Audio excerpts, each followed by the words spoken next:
Before you guys will leave the line, I really hope that you guys will leave here with a repentant heart and a burden to thirst for God. That's all I want. I want you guys to give your all to Jesus Christ, because that's in the dream. It indicates or tells that He is coming soon. And now when you look on social media, when you go on social media, all I see is wars, what's going on. And God said that in the last days, we are going to hear rumors of wars, and it's happening now. So please get prepared, because He is coming soon. He is coming for His church, and you and I are His church. Judgment will start in His church. So if you are not ready, you are going to be left behind.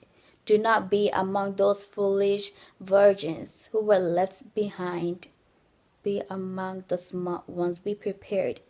For the Lord our God, He is coming. He is coming. He is coming. He is coming like a thief in the night. And I so do not want to miss Him. I do not want to miss His coming. Not only because I do not want to go to hell, but because I want to see my Maker and just hug Him and love on Him. Because He's my everything. He's my everything. So please be prepared, because He is coming. He is coming. He is coming soon. He is coming soon. He is coming soon. He is coming soon. Flee from sin. Flee from sin, because it is the only thing that separates us from Him, according to Isaiah chapter 59. So please make up your mind to serve God faithfully, and then just live for Him, because He lived for us. And there's this dream that I had this afternoon when I came home from church. It was, I'm waiting for people to come on first.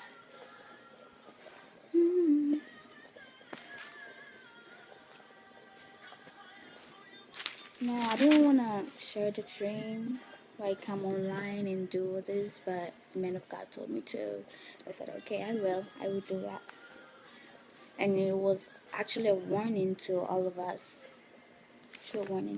So in the dream, I was teaching these two kids, and they are kids from my church. I'm assistant Sunday school teacher, and I teach them. So in the dream, I was teaching them. We're at this place in some building B. I didn't know where we were, and then suddenly there came a flood. And it was like the ground was shaking, like an earthquake. It wasn't really shaking, but it was shaking, and the ground was like breaking. I didn't understand what's going on, but later on, we all got scared, and the kids left to their parents, and I was so scared. I didn't know what to do. I didn't know where to go. I held onto this pillar on my right, and it was so weak that I couldn't hold on to it, because it couldn't stand. Sorry. It couldn't stand itself. It was so weak. And then I was so scared. Everyone were praying, crying, asking God to give us another chance. We will repent. I was praying and crying, telling God that we will repent. He should give us another chance. And it was so scary, because at that moment, at that point, we knew that God was coming. We knew that it was our last breath. We were praying and crying, and it was just so scary. At that time, there was no hope, because we knew, like, we had 100% faith that God was coming, and it was so scary. So yeah, we kept on praying and crying, and then everything stopped. It just stopped. The ground stopped shaking. It stopped shaking, and the flood. I don't know what happened to the flood. Everything just stopped and calmed down.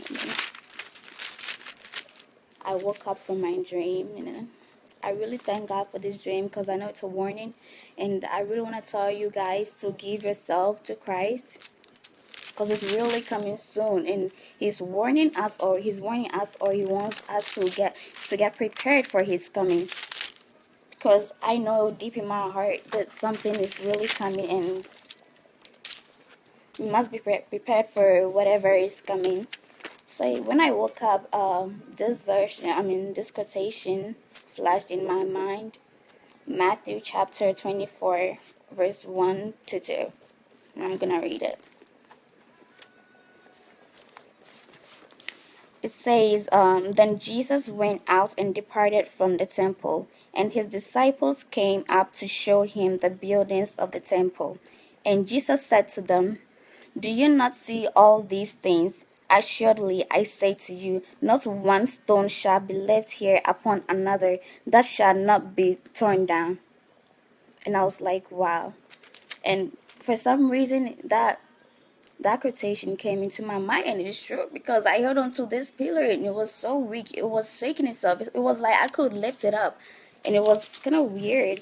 And then I remembered something. I remember when I was in Ghana, I had a nanny, and I had her for like 7 to 8 years old.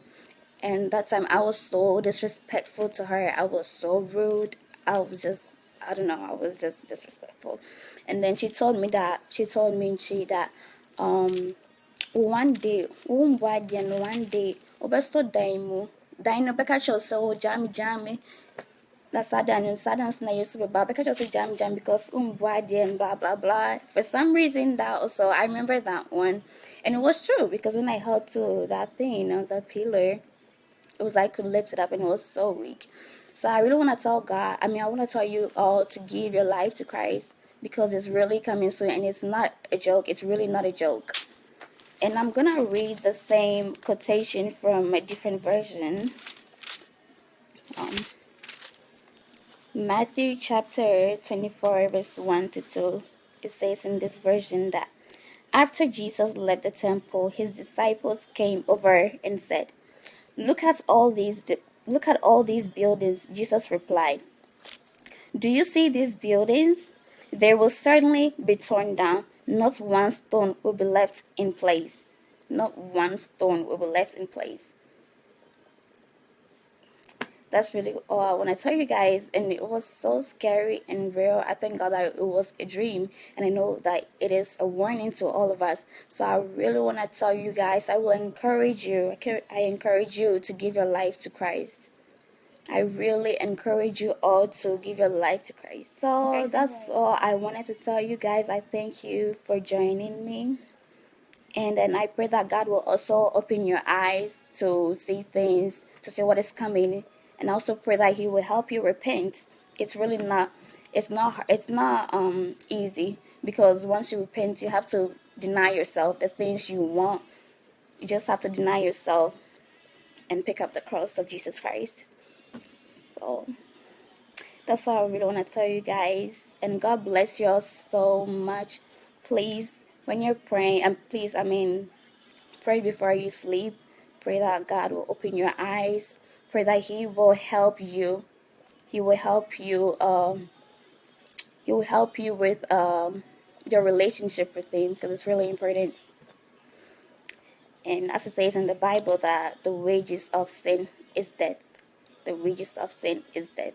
I was teaching those Sunday school kids.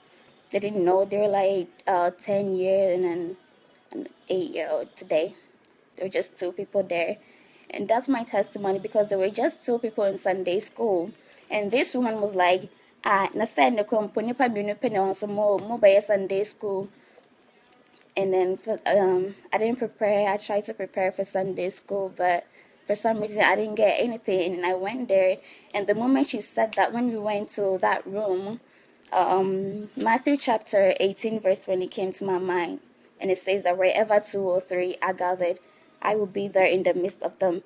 And I'll tell you that God was in the midst of us all. Like Holy Spirit was right there, because I tried to prepare something for the kids, but I didn't get anything.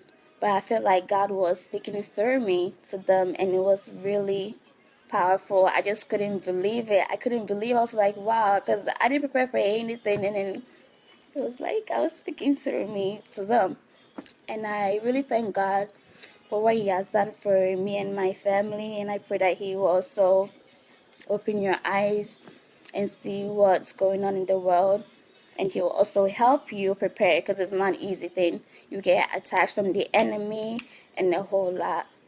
But if you have faith in him, if you trust him with all your heart, it says to love the Lord your God with all your heart, with all your soul and mind. If you love him with all your heart, soul and mind, there's nothing that he will not do for you. So I really will encourage you all to give your life to Christ, depend on him, and spend time with him, spend enough time with him. Tell God to use you. Tell him to open your eyes and seek him every day. I seek the Lord every day. Just seek the Lord every day, and you'll see what he will do in your life for you. So God bless you all for joining. May God bless you again. Hallelujah.